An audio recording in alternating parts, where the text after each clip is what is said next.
আসসালামু আলাইকুম আমার প্রিয় ভাই ও বন্ধু। এই দুনিয়াতে আমরা বাস করছি, থাকছি।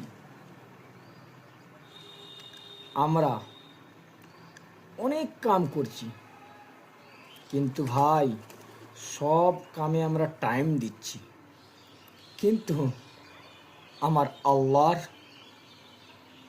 ইবাদত আমরা টাইম দিই না, সেটাকে আমরা ভুলে গেছি। শয়তান আমাদেরকে ভুলিয়ে দিয়েছে।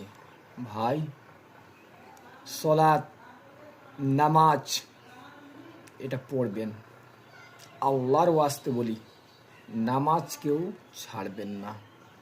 সেটাই আমাদের চাবি জান্নাতের, কবরের। ভাই, নামাজ অবশ্যই পড়বেন।